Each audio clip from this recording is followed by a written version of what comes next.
Hey everybody, John Bergsma here from Fisherman's Digest. Welcome to the Hot Bites Fishing Report. We got a lot of great spots to cover. It's that seasonal time of the year where there's very specific bites going on because of spawning and because of the end of the season. We're going to start right here behind me. You see I'm on the Pure Marquette River. We went out with Captain Ryan Bullard today here in the Ludington area. We got some awesome big pre-spawn already in the river kings.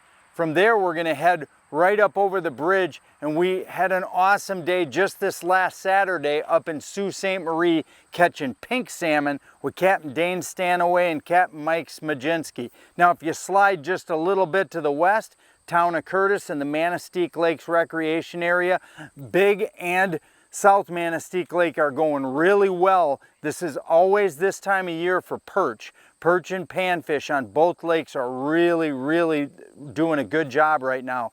Then we'll flip back across the bridge south, just a little south of Boblo Island, out of the port of Sheboygan. There's just a few weeks left of the legal lake trout season up in that neck of the woods, and the port of Sheboygan is absolutely on fire right now in several areas, and we'll talk about it as well as the presentations. Then we're going to slide all the way south.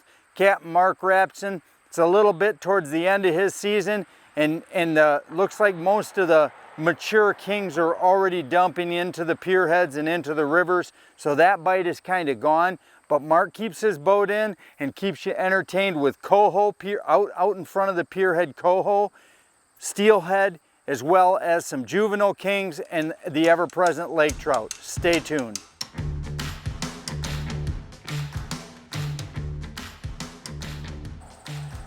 So our first bite is right here behind us on the Pure Marquette River. Now this is just absolute prime time on the Pure Marquette River here in Ludington.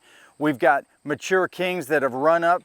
The hens are in the river, which means the big stud males are right on their tail. It's going to be an awesome bite for the next 2 or 3 weeks. If you need a trip, call Captain Ryan Bullard from Fishing Affair Charters. He just took me out today. We hooked up 7 big ones. I mean, there's some really big fish in the river. Everything we landed today was over 20 pounds. So it's a really good bite going on. It's really simple river fishing. We were running skiing under bobbers in just the main spawning runs. It's not rocket science, but if you get with a good guide like Captain Ryan, he can put you on little specific riffles and runs that hold a lot of fish, and it'll just improve your odds.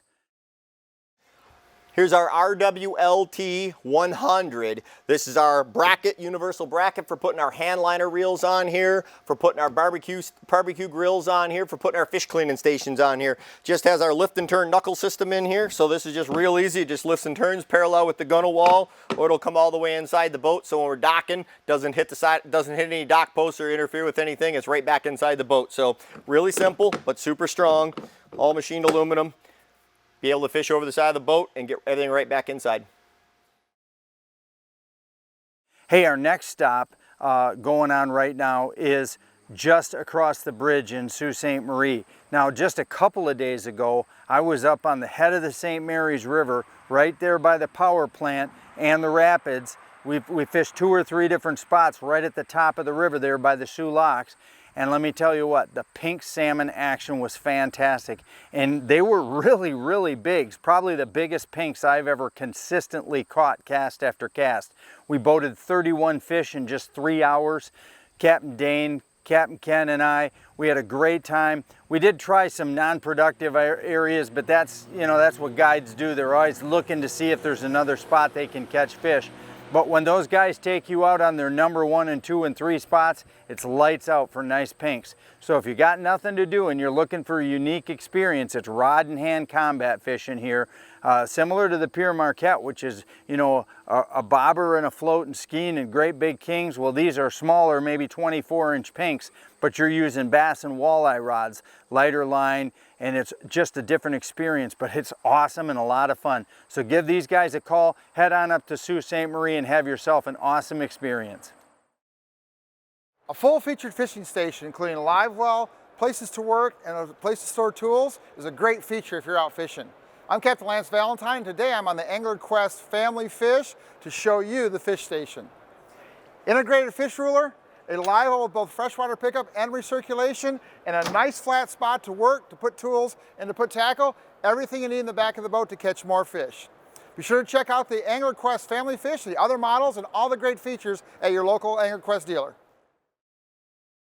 So, if you slide just a little bit to the west of Sault Ste. Marie, you've got that little town of Curtis, right in the center of the Manistique Lakes recreation area. Now, I've been fishing Curtis and those two lakes for the last 30 years, and let me tell you, they're underrated lakes when it comes to just multi-species enjoyment. But September and early October, the next 30 days, is going to be the best for the bigger perch and the bigger crappies. Now, the crappies have been coming in South Lake, the smaller lake that's right there in town. The perch have been coming on Big Lake. They're really easy to catch. Now, the crappies are under slip bobbers with perch minnows. You can grab them from either fish and hunt or from mixed bait. And on the perch for the Big Lake, they've been on just dropping, you know, just 2-hook spreader rigs, again, tipped with minnows. That seems to be right now the bait of choice.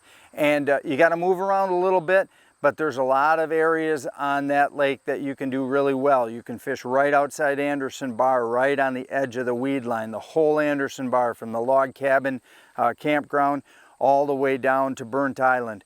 There's a lot of good edge there with a drop off, and it goes from clean to very weedy. That's one of the primary areas. Then there's a big flat also to the west and south of Burnt Island that has a lot more splotchy cabbage. That's a really good spot as well. And if you're looking for a sleeper spot, it would be Helmer Bar, which is right on the east shore, right up off the boat launch on H33, about a mile. There's a 1.5 mile strip of raised up, tops off at about 8 feet, and it usually has some good weeds on it. That's another real sleeper spot for some really good perch fishing.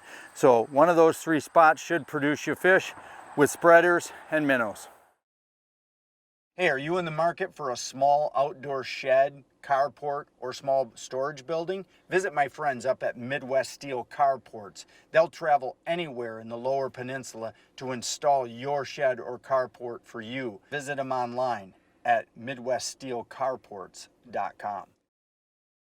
So we crossed back over the bridge and we're going down to the port town of Sheboygan. Now, I was just in Sheboygan last week as well. Yeah, if you think, geez, John, you fished a lot of places. Well, you're exactly right. I did fish a lot of places last week. The weather was fantastic. The temperatures are moderate and fish are jumping in the boat. And I'm telling you what, we've got about 2 weeks left of the legal lake trout season before they shut her down on October 1. And if you are looking for lights out lake trout right now out of the port of Sheboygan, there is a ton of fish on the south tip of Boblo Island. That's Lafayette Point, and Reynolds Reef, Spectacle Reef, and then in between Boblo and Reynolds, all of the humps out there right now are just littered with fish. There's fish scattered all over those humps. Super easy to catch. We're just running different segments. The best by far was a 125 copper or a 200 copper or a high diver. So that's basically putting you in that 25 to 40 foot range. That's where most of the fish are coming. Now, we were out over 75. We tried to keep our depth at 75 to 90. That's the band of water that we were fishing. Dreamweaver Super Slims.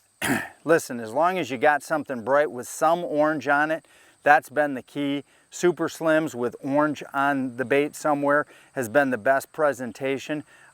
Speed was about 2.2 on our fish hawk, so right down at the ball, 2.2. Be a little careful right now. There's a lot of wind-driven currents on the south side of Boblo and out in that open basin area out in the front of the port of Sheboygan. So having a fish hawk on your boat will really help you understand what is the speed down at the ball where you're presenting the baits. So having a fish hawk on will help you, but 2.2, shiny spoons, UV spoons, a lot of orange. That's the ticket right now out of Sheboygan. Are you in the market for a new trailer? For all your trailer needs, big or small, visit Beck's Trailer Superstore on Highway 127 north of St. John's. So our last report's out of the port of Holland, Michigan. Now, Holland is one of those ports that's almost brainless in a lot of ways. It just seems like there's always fish biting somewhere within 5 miles of the pierhead at Lake Macatawa. Mark Rapson tells me that the lake trout are there heavy. September is an awesome month to fish for lake trout out of Holland.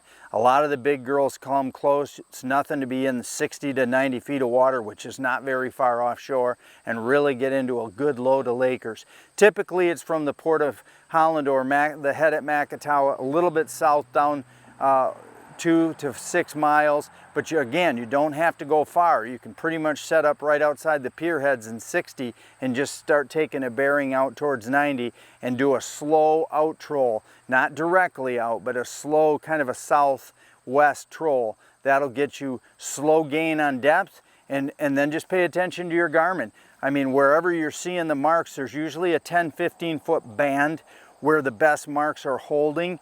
Pay attention to what depth. If they're suspended, they're suspended. If they're on the bottom, they're lake trout. And also, don't be afraid to always run 100 or something like that copper high. I would always put 100 high out right now on coppers. And don't be afraid of being really unique with those coppers either, like running a beach bait like a number 11 jointed Rapala in golden orange or a fire tiger. A lot of times there's just a ton of coho and steelhead that start congregating close to the pier heads. Now the steelhead are congregating because they're waiting for the king salmon spawn to end so that they can head up the rivers and take advantage of all the free food. So they're starting to get and hold closer to those pier heads, and those number 11 body baits like a Rapala, put on 100 copper that's down, maybe 20 feet. That's an excellent presentation. You could also put it on 3 colors of lead, 5 colors of lead, something like that, and keep a couple of baits high. As far as lakers are concerned, they're always on the bottom. And you might hit a random juvenile king right now as well, but basically it's going to be a laker, coho, steelhead bite. If you're looking for a late season trip, something just to say, hey, I got to get out on the water one time before winter, Captain Mark leaves his boat in for about another month till the middle of October. Get a hold of Black Pearl Sport Fishing Charters. That's Captain Mark Rapson. He can get you out on the boat for that last fishing foray of the day. So hey, thanks for joining us. We have been fishing multiple places a week right now. We're going to continue to do so. We've had an awesome filming season. We just finished up here in Ludington. We've got an amazing king salmon on the lake outside the pier heads and a king salmon in the rivers for you for next year's episode. But I tell you what, we really enjoy fishing and bringing you all of these reports. Get out on the water. Get back to me via my email. Check into my website at fishermansdigest.com. Feel free to comment. Feel free to let me know if I'm missing a bite somewhere and you want to tell me about it. We'd be glad to hear. But until next week, this is John Bergsma here from the Fisherman's Digest saying thanks for watching the Hot Bites Fishing Report.